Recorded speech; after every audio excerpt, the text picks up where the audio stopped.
Hey everyone, and welcome to At the Letters. Ben Nicholson-Smith here with you. Arden Zwelling with us as well. The episode today produced by Mike Rogerson and by Nick Andrade. So thanks for being with us today. Happy Pride Month to everyone listening. And we have a lot of baseball to get to. I mean, the team is playing a little bit better, which for the Blue Jays is very good and very necessary. We're seeing some really encouraging performances from people like Nate Pearson, who seems to be stepping up. Alejandro Kirk pressed into duty with Danny Jansen on the injured list. He's hitting great. We'll get to that. We'll get to Kevin Kiermaier as well. But Arden, we're going to start with the Anthony Bass situation because this was obviously big news, continues to be big news around the team. The Blue Jays had an off day on Monday after playing 17 games in 17 days. And Anthony Bass on Monday shared a video endorsing some anti-LGBTQ plus hatred, essentially, a boycott of brands, including Target, including Bud Light.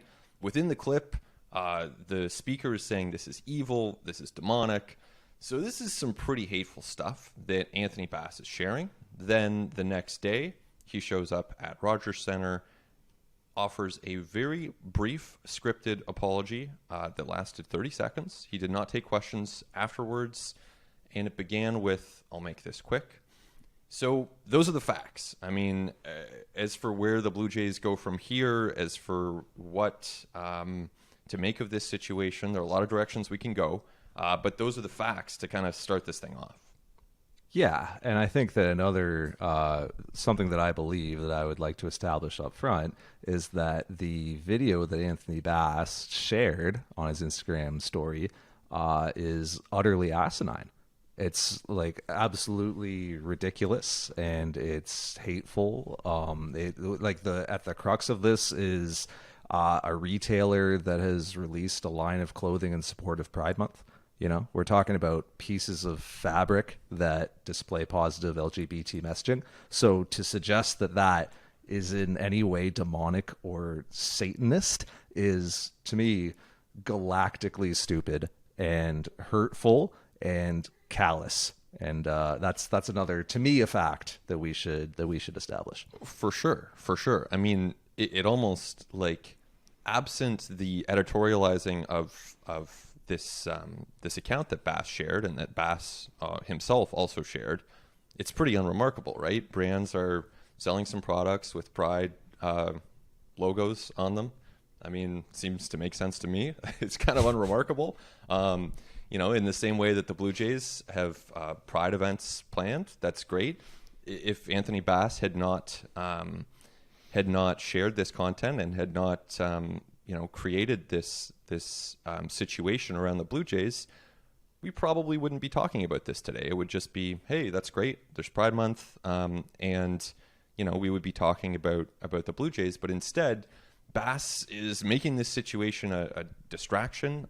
He's amplifying hate around a group that's already marginalized and already faces a disproportionate amount of hate crimes. So it's really damaging. And this is where I'll dip into editorializing a little bit.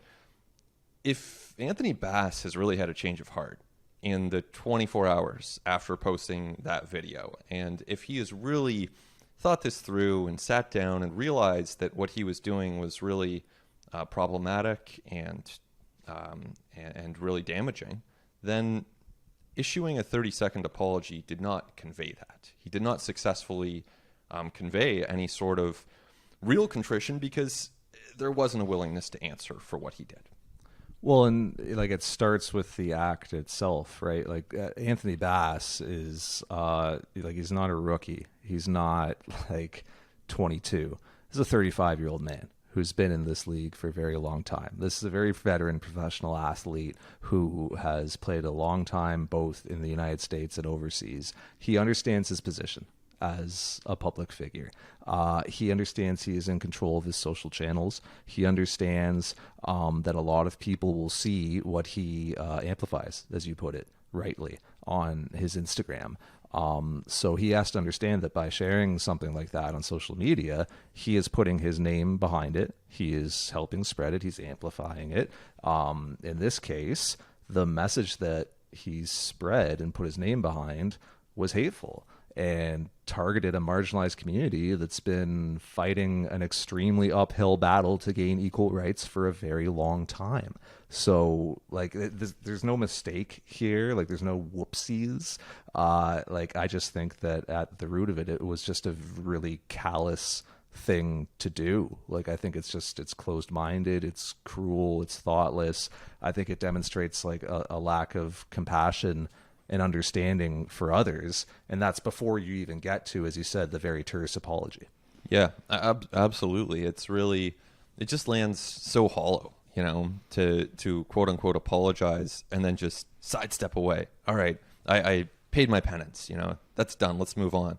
Is the subtext there? I don't have anything else to say. Is the subtext there? And clearly, if you're sharing that on Monday and Tuesday trying to sidestep it and back out of it, there is more to say. It's not something that just disappears in 24 hours. And, maybe, the Blue Jays talk about arming him with resources.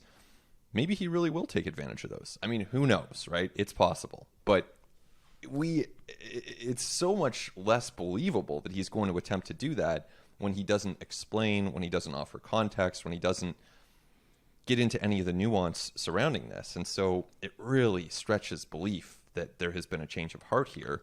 And so it just lands hollow and he hasn't pitched yet, but I'm very curious to see what response he gets from Blue Jays fans. Yeah, and that would have been my question for Anthony Bass if he had taken them, right? Like, because I don't really have a question pertaining to his personal views or values, right? Like, I don't really have a desire to hear what he thinks about sexuality or religion or anything like that. Even like just more generally, I just don't really seek those viewpoints like on those topics from professional athletes in general, but particularly with somebody who shares something like this on Instagram. Like, I just don't need to hear what you think about those topics, but I have been curious to hear some particulars of what using the Blue Jays resources to better educate myself, I think that was a quote, what that looks like what shape that takes over the coming days, weeks, and months. Because like, look, Anthony Bass, he did apologize for it and he did own up to it. And if you felt that his apology was unsatisfying, like, I think it's more than fair to feel that way, just considering the way that it played out. But I think he did apologize and he did admit what he did. I think what is really kind of what leaves kind of an unsatisfying taste, at least in my mouth certainly, is that he didn't offer any insight into like what happens next and what the process afterwards of him growing or bettering himself or learning or being more open-minded going forward, of what that actually looks like. It's so nebulous and vague to just say I'm going to utilize the resources to better educate myself. Well, okay, what does that mean? What does that look like? Like, there's so much hanging in that balance. So I think that there's, very good reason to be very unsatisfied with the extent to which he addressed it.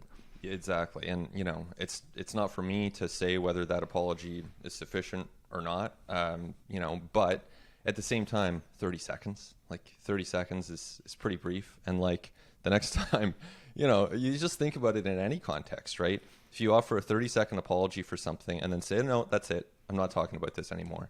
Like, he spoke to his teammates. What if his teammates had questions? Did he take questions from them? Was he accountable to them? Or did he say the same thing to his teammates? We don't know these things because Anthony Bass didn't speak about it. So we don't know if he was willing to answer questions that his teammates might have had, that his coaching staff might have had. We don't know this, so we're left to guess. John Schneider, and this is a secondary concern, right? Because it's obviously much more important than baseball. It's much more important than the dynamics within the Blue Jays clubhouse. But, down the line, guess who has to answer? John Schneider has to answer. John Schneider just had his first off day in 17 days. His team's starting to play a little bit better.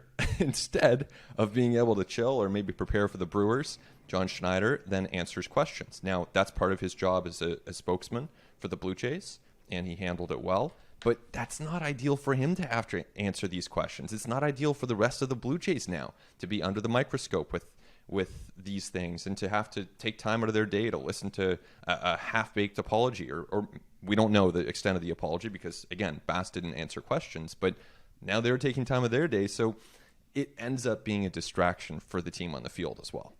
Yeah, I mean, full credit to John Schneider for the job that he did. Like, both in his office filled with reporters, we were both in there, and then in front of like the array of cameras that showed up at Rogers Center on Tuesday. John's like, he's a really good manager for a variety of reasons, but I think he's actually elite among managers in terms of the forward-facing spokesperson role. He is just so good and so consistent in that facet of it, but he also has a game to prepare for. Like, he also doesn't need to be spending a large portion of his pregame conducting crisis management on behalf of a reliever. So I thought that put John in a really tough spot. And it gets back to what I was saying before. Like, Anthony Bass is a 35-year-old man and a veteran of many professional seasons, and like, you and I we've both interacted with him and know him. He's very confident in front of the media. He's very competent in front of the media as well. He's very capable of answering questions, and I honestly really do think he could have navigated that scenario, but he chose not to. But like, also, like, answering it's this classic thing that people get wrong about free speech, right? Like, people really confuse like what free speech is. Like, you do have like the right to speak freely and to believe like whatever you want and to put your thoughts out publicly, but that like ends there. That doesn't shield you from the consequences of what you have said, right? Like, that doesn't shield you from, as you mentioned, if a bunch of people at Rogers Center want to boo you, if people see you walking down King West and want to boo you, like, that is part of it. Like, that doesn't stop anyone from coming back at you and flooding your social channels or whatever it may be and saying, hey, what you're saying is actually really hateful and wrong, and we disagree with this vehemently. And part of those consequences, honestly, in Anthony Bass's role, like, as a public figure, as a professional athlete, as somebody with a platform, is gonna be like answering the questions with the media for what you like have put out on social media, what you have amplified, what you have put like your name behind. Like, that does not violate your rights to free speech. That is a consequence of what you have done. Anthony Bass really did skirt that by not taking questions. That's right. I mean, he is allowed to post that on his Instagram. No one's saying otherwise. He's allowed to. There are consequences to that. And he's an entertainer. I mean, this is the reality. People pay to watch Blue Jays games. People spend their time, their money watching Blue Jays games. He is part of that entertainment product. And so part of the obligation of that is you are going to be held accountable for the things that you say and do. And we've seen that in the past with Kevin Pillar when he made a homophobic slur in 2017. He answered questions for it. Escobar back in 2011 or 2012, he answered questions for that. Anthony Bass is not answering questions. I mean, he's hiding behind a statement that he may or may not have written, that he may or may not have memorized, and that he just wanted to get over with by all indications. So it's pretty flimsy. We're not talking about an MVP candidate right here. We're talking about a guy who, has really struggled this season, who was a part of the loss for the Blue Jays in Game 2 of the Wild Card Series against Seattle. It's not like it's not like the Blue Jays are about to, sign him to a 6-year extension and put him up on the level of excellence in 10 years' time. He's a pretty marginal player on this team. Yeah, and it's like this connects to what I was saying before about how, it's the right of people who disagree with the message that you are distributing to push back on that, and to tell them that like, hey, we disagree with this, and like we feel vehemently opposed to what you are saying. Like, it's the right as well of his employer to decide whether the messages that he's sharing run counter to their own values. Yeah. Right. Like, whether or not they want this individual to be a member of their organization, like whether they, you think about like the Blue Jays, an organization that publicly touts the importance of diversity and inclusion and values and character. Like they have to reckon with the reality of someone who spreads a hateful message like that wearing their uniform, being on television representing their organization every night. So if they decide to, say, yeah, we don't really want this person representing us anymore, like that's within their rights in response to this as well. Like, look, I personally, I believe in allowing people room to grow. Like I believe in giving people room to make mistakes, room to learn from them. Like I don't seek to like strengthen the divisiveness here. Like, you know what I mean? Like I think you have to be understanding at least of maybe how people came to believe the things that they believe. Like I do think that stuff like this is typically a lot more nurture than nature. And I think that a lot of it can be environmental. Just where you grew up, how you've been educated, who you've had exposure to. And, I guess maybe this is like a little idealistic, but I would hope that there's a possibility of people discovering new perspectives and being more open-minded going forward when they go through things like this. I don't believe in just like strict ostracization. I believe in allowing people to get better and to grow. So that's something else that the Blue Jays will have to consider. But look, as it stands right now, Anthony Bass is still a member of this organization, and when you heard John Schneider talk about it last night, as I did as well, because we were both there, he said, yeah, we believe that he is contrite, and we believe that for him this will not just end with his brief apology today, that he is going to grow from this and get better. That seems to be what the Blue Jays organization believes. Well, and I hope he's out there on Pride night holding the rainbow flag, and I hope he's draping it on his shoulders, and I hope he's being an ambassador, and I don't think we should close the door to that possibility. Again, the Blue Jays know more about this because they actually heard from Anthony Bass. We heard a 30-second snippet, so we don't know where he's at. All we can do is guess, and based on the information that we have, the guesses are going to lead us to a certain place. I agree with you that a lot of it is environmental. At the same time, he's 35, and if you're 35 years old, you've had the chances to broaden your horizons, especially as a person who's been employed in multiple countries and multiple cities, certainly been exposed to the world beyond, his origins, and the chance to have those views evolve. Now, hey, 35, it's, you still have a lot of years ahead of you, so we would want to live in a world where people can evolve those views and grow. And I hope that happens for Anthony Bass. I really do. I think at the same time, if that has happened, he has not done a good job of communicating that, because 30 seconds is just not enough to get into the nuance of any of this.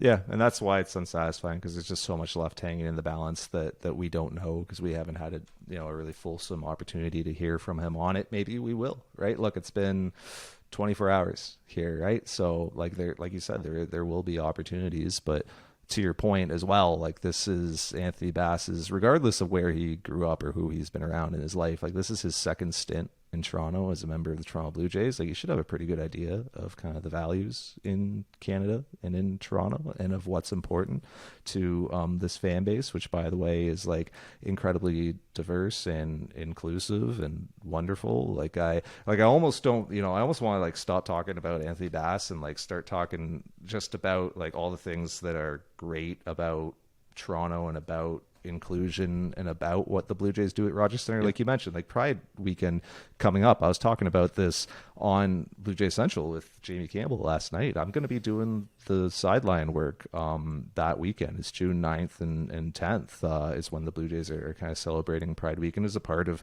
Pride Month. And I'm really looking forward to it. Like it's going to be awesome. And I know there's a lot of people in the Blue Jays organization who work very hard on these events and on this programming. And I put a lot of thought into it and are going to have like a lot of really cool sort of things going on that weekend. Like I can't wait to see it.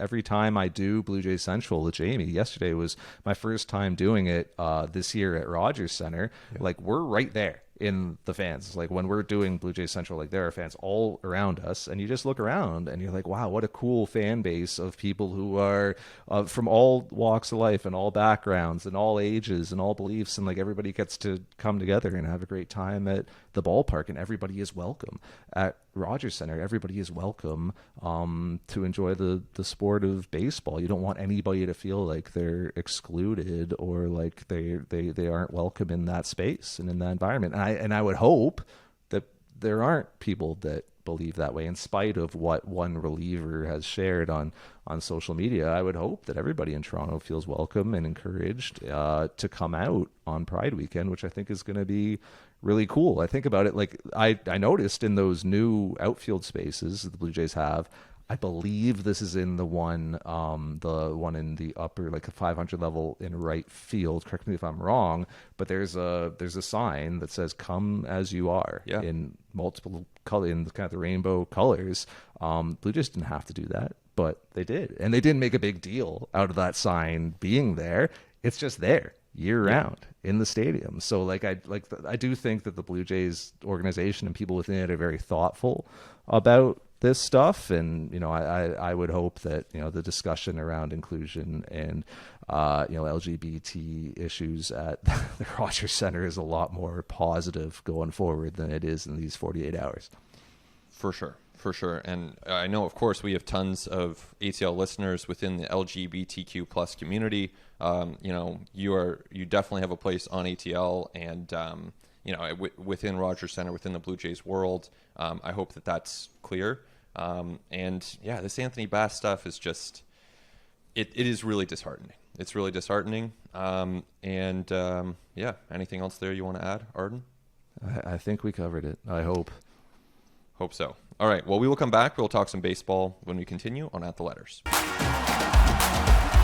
All right. Welcome back to At the Letters. And we have a lot of on the field baseball to get to here, Arden. The Blue Jays, despite the distraction that Anthony Bass created for himself and his teammates, have played actually some pretty good baseball of late. We were there, both of us, in Minneapolis covering the Blue Jays against the Twins. They won 2 of 3. It was a pretty closely contested series. I mean, those were not easy games. And then they come back to Toronto on Tuesday. We're recording this Wednesday morning, by the way. And so this is after the very easy 7-2 win that the Blue Jays pulled off over another first-place team in the Milwaukee Brewers. And I feel like we say this every week, and it's kind of pointless to say it. But, man, if the Blue Jays were in one of the Central divisions, they would just coast to a division title. Yeah, if the Twins were in the AL East, they're a last-place team, and they're like, a half dozen games under 500? Yeah. Something like that. Did you also get the sense as we were leaving Target Field on the weekend that we might be going back there in the first week of October? Well, someone has to win the Central, right?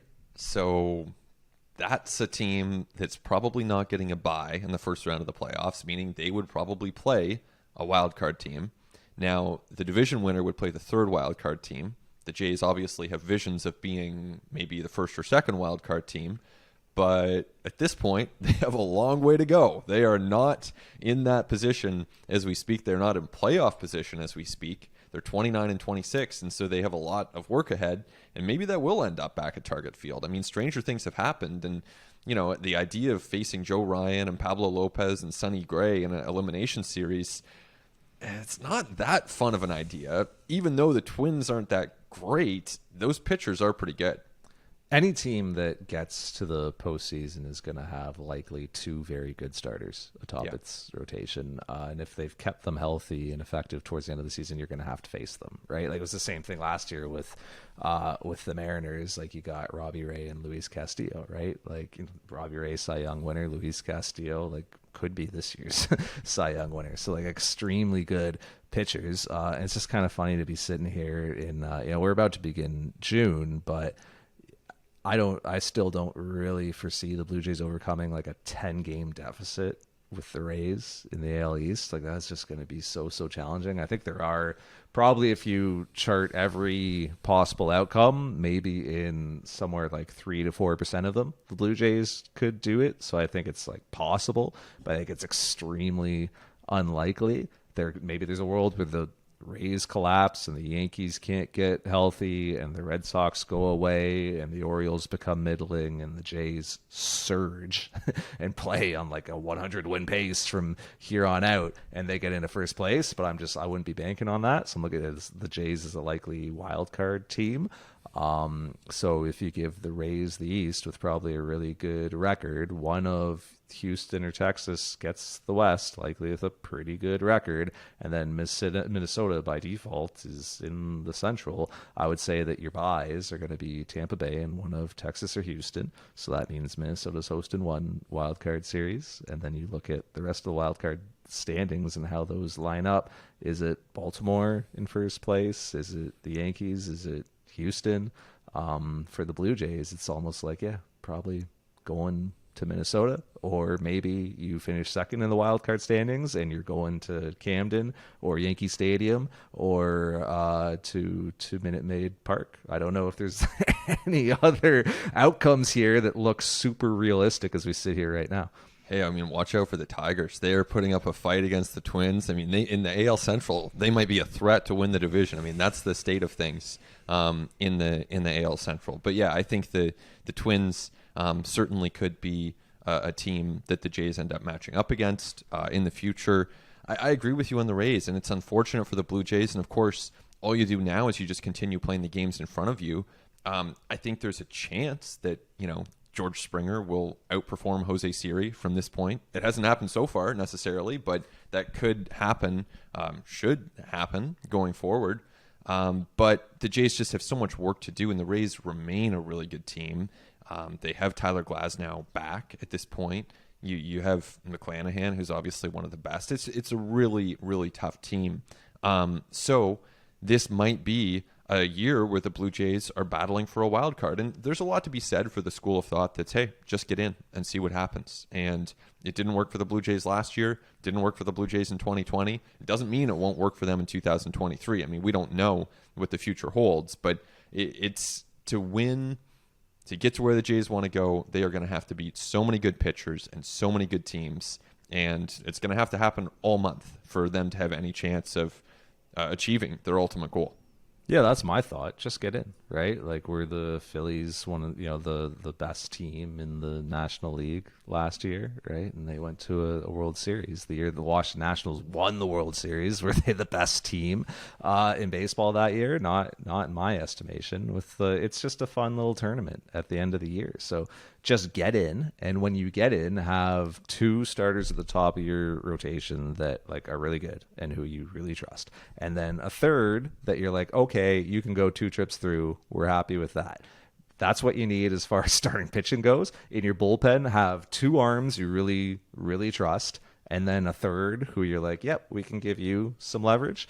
That's really all you need in a playoff bullpen, it seems. And then with your offense, just hope that you're hot at that time. Just hope the guys are healthy and clicking and rolling, because we've seen offenses get hot. We see offenses slump. Like, I don't know if there's that much predicting when those things are going to happen. Players streak and players slump. They ebb and they flow, and you just hope that your timing makes sense on the offensive side of the ball, so that maybe you're having a big power surge at that time, or maybe you're doing what the Blue Jays did on Tuesday and you're hitting, like, you got 14 hits and like 11 of them are singles and 6 of those are on the ground and they're finding holes, and you're just putting the ball in play and running like a 500 BABIP as a lineup and having success that way. I think that's really kind of the formula for success in the postseason. Yeah, whatever works, really. And, it's obviously early to try to pinpoint the standings, but we have seen this team play for 2 months. So 1/3 of the way into the season, roughly speaking here. I mean, in what ways is this team different than what you expected, and in what ways is this team maybe better, worse? Like, what have the last 2 months told you about these Jays? I think we've seen less slug than I expected. And I do think that is going to come back in a pretty big way with the summer. And I think we all sort of handicapped the Blue Jays' power potential a little bit this year with the moves that they made in the offseason, the way they sort of prioritize diversifying skill sets rather than just like lining up the 9 dudes who can all like barrel the ball as well as possible. But I still have been a little bit surprised by the lack of slug. I think starting pitching has been like more or less as expected, just in a different way, where it's Jose Barrios has been a lot more reliable than maybe we expected coming into the season, and Alek Manoah has been a lot less reliable than we expected coming into the season. So like those two just kind of flip-flop. Yusei Kikuchi's been a fine number 5. Kevin Gausman is a legitimate ace in this league. Like, and I don't say that word lightly. Like, he is an ace in baseball.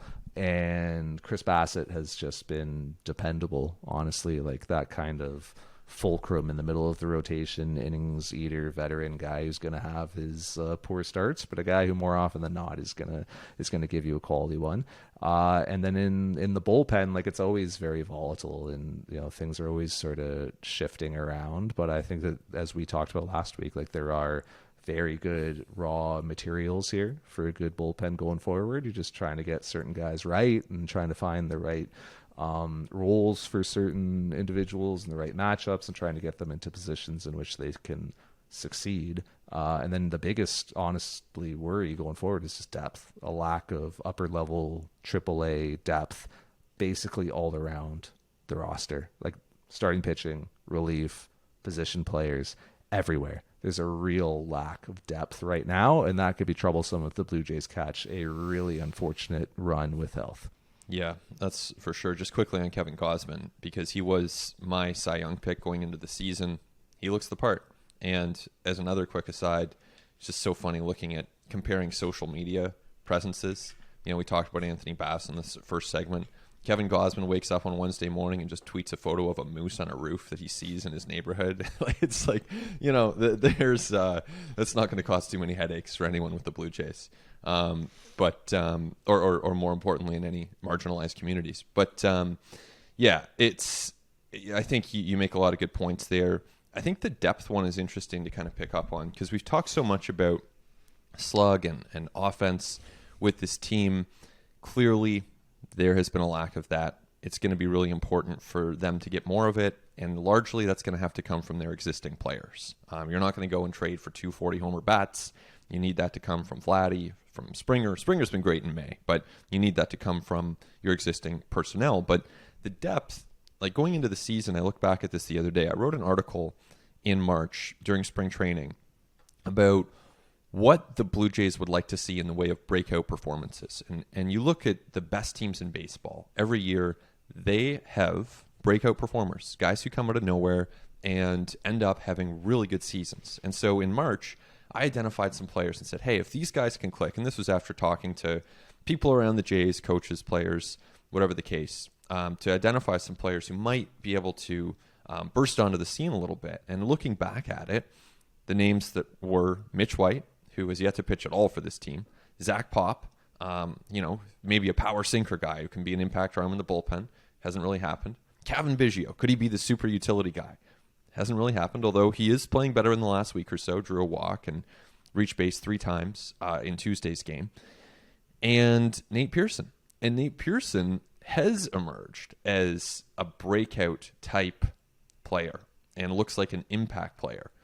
But that's kind of 1 for 4, and as the Jays move ahead here the next 4 months of the season, they're going to need someone else to step up internally. Because, you can go out and we'll spend a ton of time on ATL, I'm sure, talking about trade possibilities, maybe as soon as today. But, you're not going to solve everything through trades. Maybe you solve 1 or 2 questions through trade if you have a good trade deadline. But a lot of it has to be internal. And I think if they could get another player or 2 to step up, that would go a long way toward them having the kind of season they really want to have. Yeah, I probably would have. I would have chosen Varsho, right, as a guy who could have taken a jump in his age 26, 27 season, whatever he is. Like, obviously, had shown some potential in the past, and he was actually showing a little bit of breakout potential in the first couple weeks of the season, and then things really didn't go very well for him after that.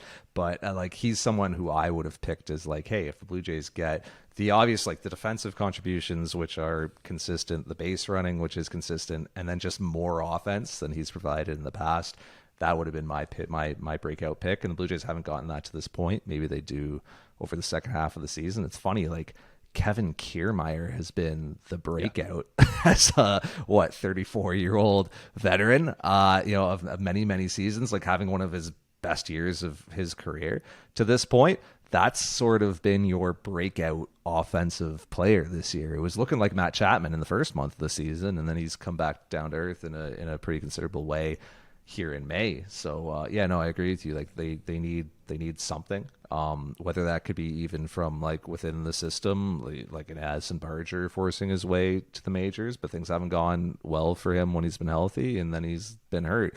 Spencer Horwitz has been hitting very well at AAA, and I think that like his opportunity will come. If Brandon Belt had to hit the IL, I think Spencer Horwitz would be the guy to come up, or if Vladdy had to hit the IL, Spencer Horwitz would be that guy. You haven't seen like a ton of power from him to this point, but you do see like pretty good understanding of the strike zone and pitch recognition, very good competitiveness in his plate appearances, good barrel control. He's just not a big power guy. Like you ask around about like the max exit velos with him, and you're looking at 107, 108. Like you're not getting into like the realm of some of the really big power hitters in this league who are well into the 113, 114 range. Like Spencer Horwitz just doesn't have that in his bat, but he does give you a really consistent plate approach, doesn't take a plate appearance off, sees a ton of pitches, obviously can play first base. Like that's the guy that you're looking at this year is like maybe you make an impact over the second half,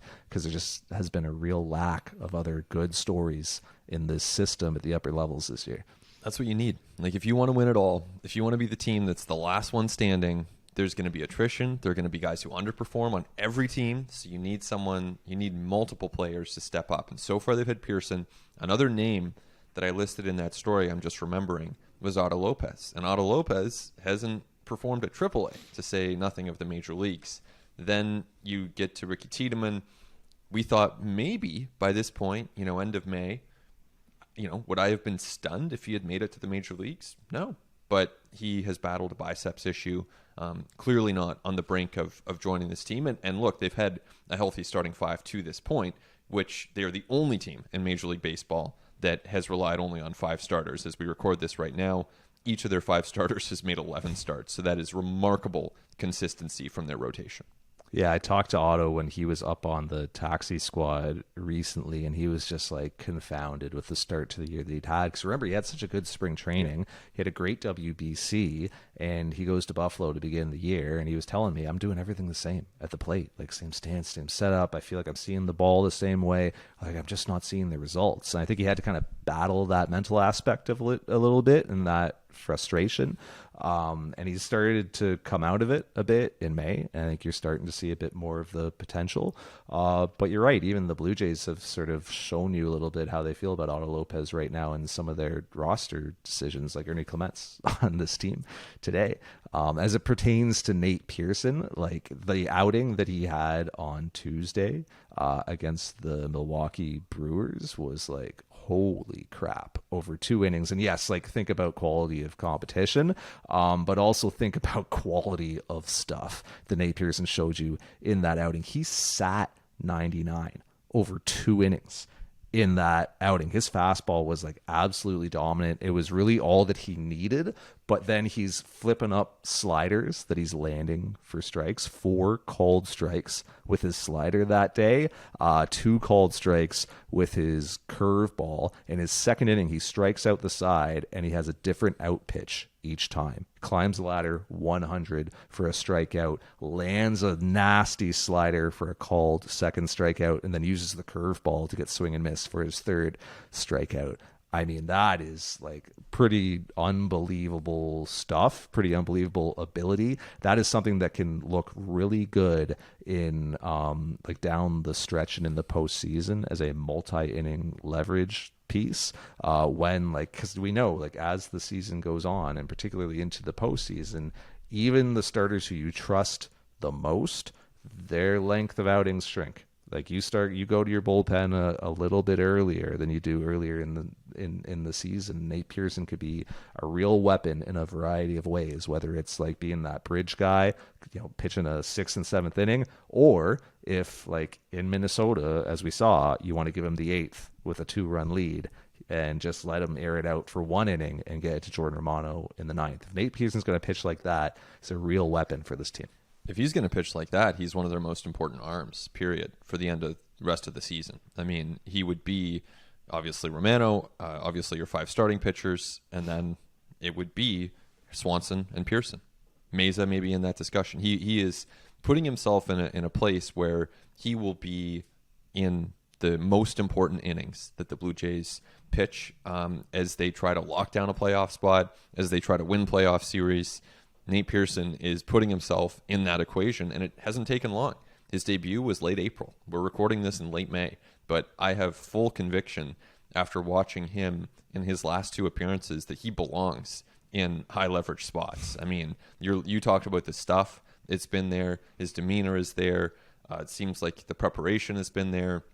All of these boxes that you would look to check, seemingly pretty even keeled, not necessarily keeping a pretty low profile, it seems, for Nate Pearson. But hey, it's working. He is, like you say, is it a setup reliever? Is it a bridge reliever?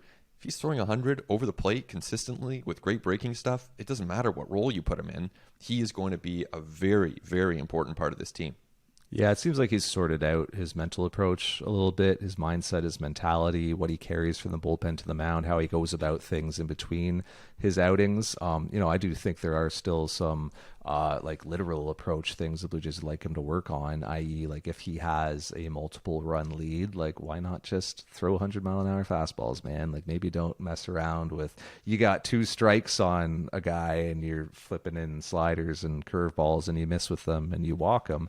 Just use your fastball. It's dominant, and just like get quick, efficient outs. Be aggressive with know the situations when you should be more aggressive with your fastball, and know the situations when it makes sense to land a slider or a curveball or to go to those pitches, right? So I do think there are some little refinements there going forward. But like you mentioned it 2 weeks ago, I was like, put this guy in leverage. The stuff's legit. He needs to be there. It was aggressive, right? And the Blue Jays were clearly a lot more deliberate with it, but you can kind of see it if you track like the Fangraphs leverage index of his appearances over the last few weeks, just steadily increasing.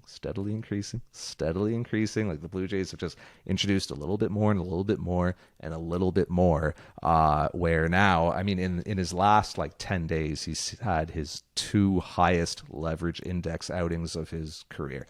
So we're getting to the territory now where, like when you look at the back end of this bullpen, you look at who John Schneider really trusts in tight, late games against really good teams. You're talking about Jordan Romano, Eric Swanson, and Nate Pearson in that order.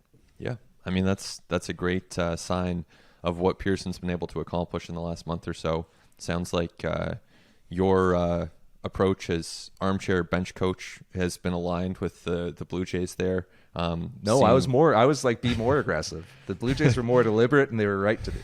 The Jays are too cautious, per Arden, with Nate Pearson. I didn't say that. I said they were right.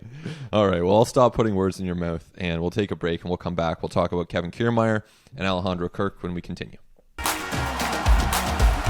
All right, welcome back to At the Letters. One more segment as we dive into a few of the particulars around this team here. And we're going to touch on Alejandro Kirk. We're going to touch on Kevin Kiermaier, how they proceed as there are some injuries on this Blue Jays team that shape what things look like for Kiermaier and what things look like for Kirk, who's obviously in a bigger role with Danny Jansen sideline. But before we get to that, let's start with Vlad Jr. I mean, this is a guy we talk about all the time, Arden. Ever since he was a prospect in Double-A, we've been talking about Vlad Jr. He's an essential part of this team.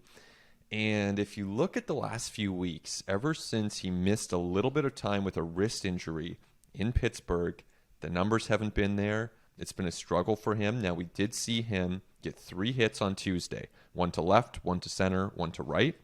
Some really good contact. And we know he's working on some things. But what do you make of Vlad Jr. and where he is at right now? Yeah, it was wherever we're at after the 3-hit performance, a legitimate slump. One of the worst of his career, if not the worst. Like the number's a little bit skewed by hitting a grand slam off a first baseman, right? But to me, with Vlad, and I do think there could be some residual stuff with the wrist, with the knee.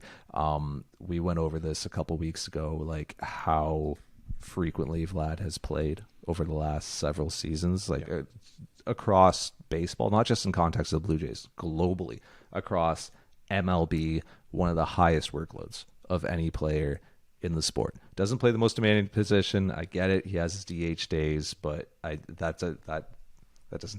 he works a lot. There's a lot of mileage on the odometer for him in spite of his age. So like I do wonder about some of that stuff and how it could be contributing. But for me, when it comes down with his Vlad, it's swing decisions, man. Like it's what he's swinging at. It's how in between is he? It's how much is he expanding the zone? It's early count swing decisions. It's being willing to take even a pitch that's like shadow zone on the edge, taking that and falling behind 0-1 and being okay with that and saying that's not my pitch to drive and getting to the pitch that he can.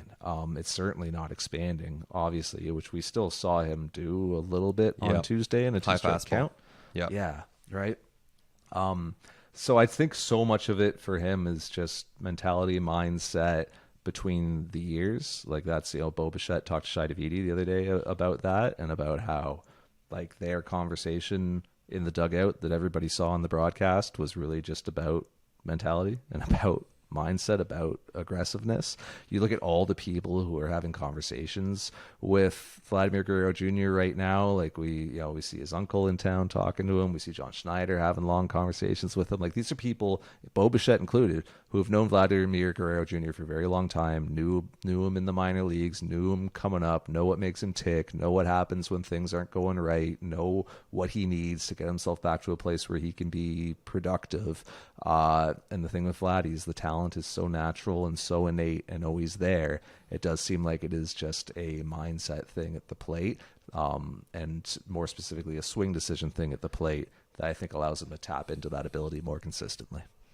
I agree with that. And I think from the outside, watching him, it just looks like he is, and we are veering into cliche territory right here, but it does look like he is trying to do too much. I don't know a non-cliche way to put that.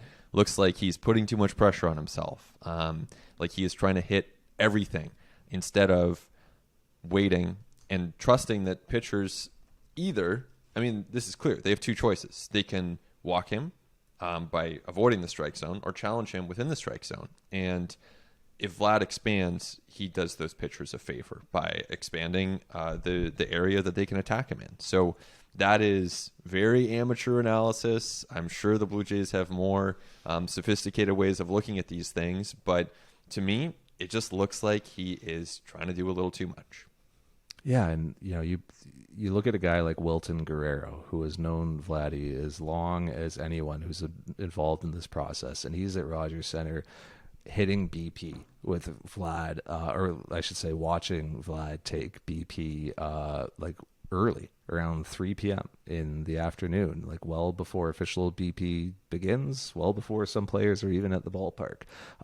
And with Wilton, like that goes back to when Vlad was 6 and 7 years old. We talked about this last time, or maybe I talked about this with Blake on Blue Jays Talk Plus, just about environment and about how Vlad grew up and about like the thousands upon thousands of balls that he like hit back in the Dominican Republic as a literal child. Wilton was there. Wilton helped build this swing. He knows Vlad really well. Like he will understand not only like minor tweaks mechanically, but just thought process for Vlad, and what he needs to carry to the plate each night. Like I do think it's been a little bit of a frustration that Vlad has been doing very good work in the cages before games, and really like honing in on some of the mechanical process stuff that he needs to hone in on, and then not carrying that into the game, and then getting into the batter's box and abandoning that plan or that approach and getting him, like as you as you said, swinging at pitches that he shouldn't, expanding the zone, getting away from all that work that had transpired before the game. So it does seem like the Blue Jays, Vlad, John Schneider, Bo Bichette, Wilton, everyone is searching for a way to get Vlad to carry that into the game and to be his most comfortable in the batter's box, which is when he can really unlock what is some really preternatural talent. Incredibly talented. And I will give Vlad credit for this. It seems to me that his defense has been very good. He made a great play in Minnesota, diving. It seems like his focus has been there. And his intensity on the bases is beyond question. I mean, this is a guy who runs really, really hard on the bases and brings most of the time, with some exceptions, but most of the time, some good game awareness and speed and intensity. So the other aspects of his game seem to be there. And as long as we're talking about Vlad and Bo and defense, I want to just mention, I don't think I've seen a better defensive stretch from Bo Bichette than what we've seen in the last 10 days or so, ever. I think this is the best defense I've ever seen Bo play in the major leagues. Yeah, I agree with you. When's the last time he made an error? Really, it's hard to think of it.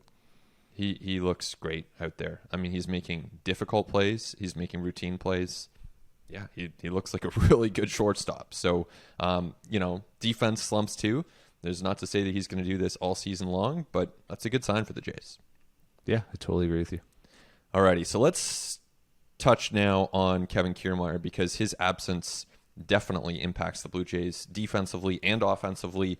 We mentioned before he's been really, really good at the plate this season, hitting around 300, OPS above 800, some sneaky power in there. And, of course, we know what kind of a defender he is, how good he is on the bases.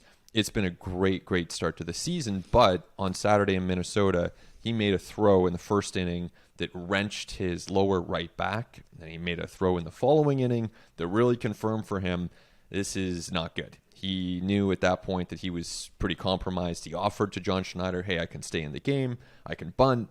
And the Blue Jays made the call, you're coming out of this game. Dalton Varsha goes in. We all know what happens there.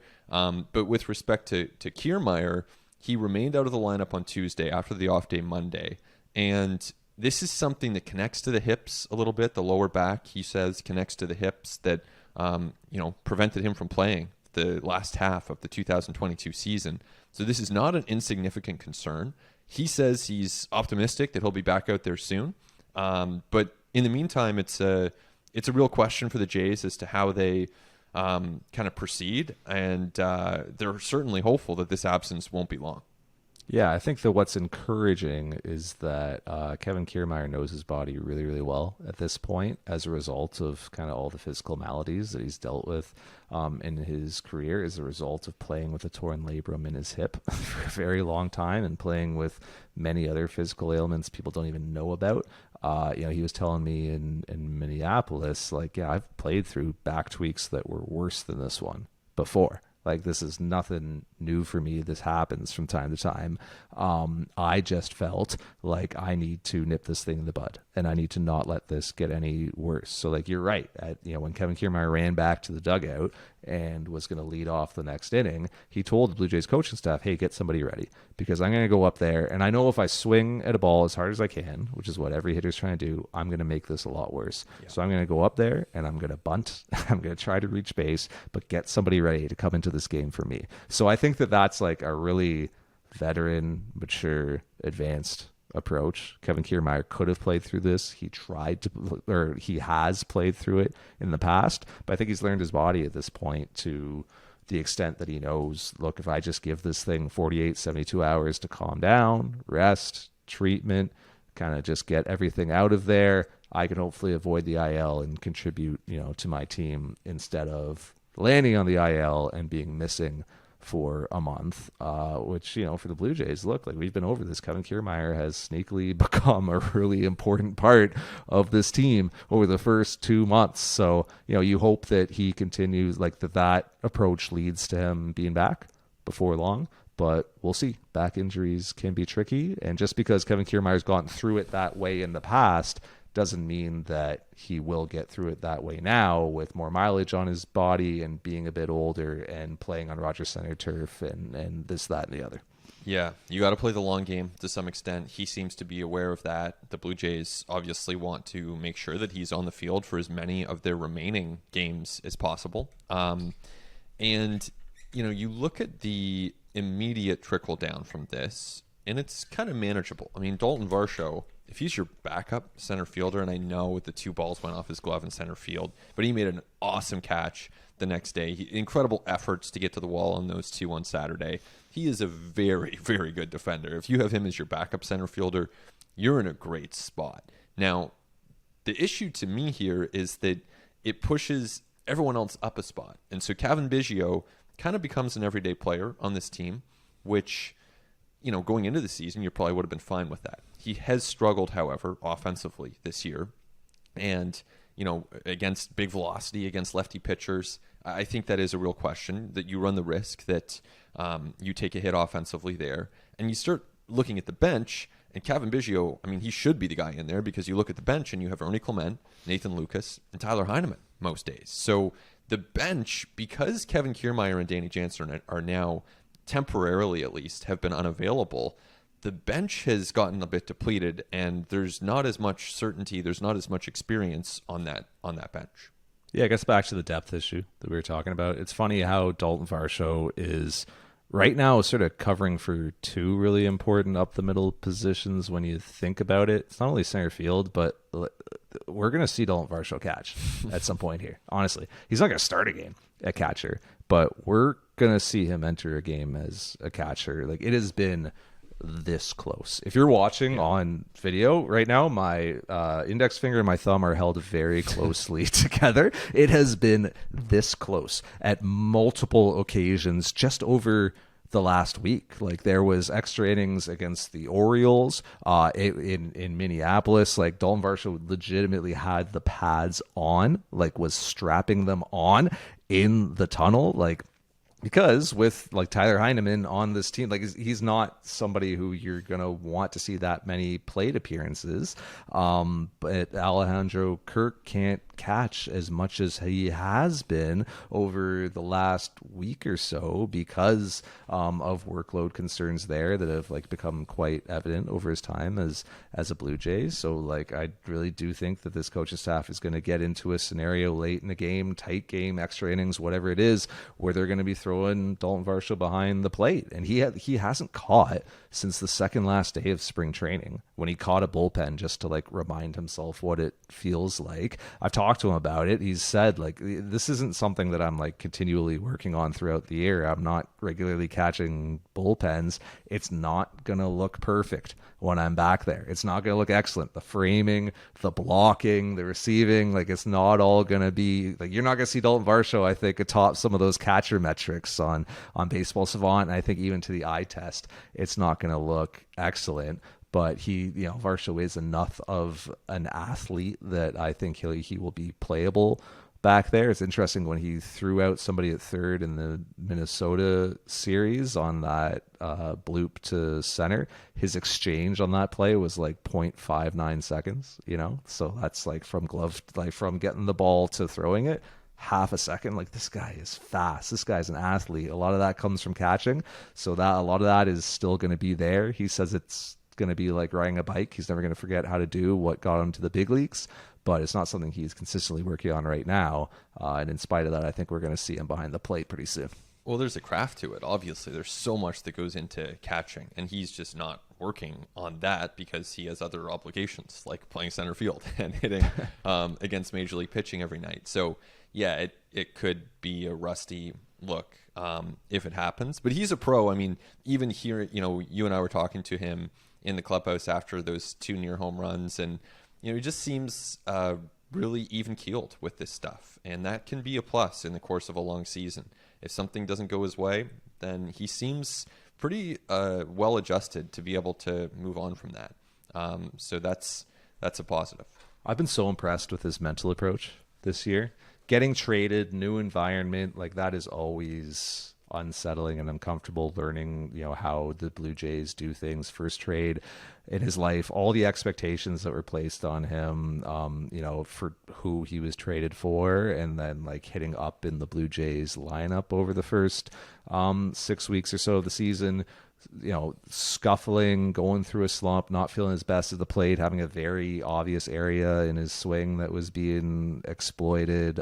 Just like the increased demands media-wise in Toronto from Arizona, which is a very real thing. Like just everything that's been on this guy's plate this year. And to your point, he is so consistent every day. You talk to him after things go well, and you talk to him after things do not go well, and he is the same guy, and he has the same mental approach. Like Dalton Varsho he is such a pro, and I feel like I've been around this game enough, and I've gotten to know enough players, and I've been in enough clubhouses that I can kind of speak to this now, that like I know a pro when I see a pro, and Dalton Varsho is a pro. I've been so impressed with his mental approach, and I know that Blue Jays fans haven't necessarily gotten the chance to like get to know him that well yet, just because he is kind of a reserved guy. He's quiet. He doesn't put himself out there a lot. But trust me when I say, like, this is somebody who you want on your team. This is somebody who you want in your clubhouse, who you want contributing around your organization. Like, this is a pro, and I have been so impressed with that. Yeah, I mean, to your point, we spoke to him after the game Saturday, after the game Sunday. One was a loss where he literally bounced a home run off his glove over the wall. One was a win where he had been an essential part of that win. It was essentially the same conversation as far as like tone. So, that's always interesting. And a credit to him. So last thing here on At the Letters, for this week at least, is to take a look at the Blue Jays catching situation. Absent Danny Jansen, of course, they would rather not have to pull Dalton Varsho in if they can avoid it. And that means a very heavy dose of Alejandro Kirk, who in 2022 maxed out at 3 consecutive games behind the plate, 3 consecutive days catching.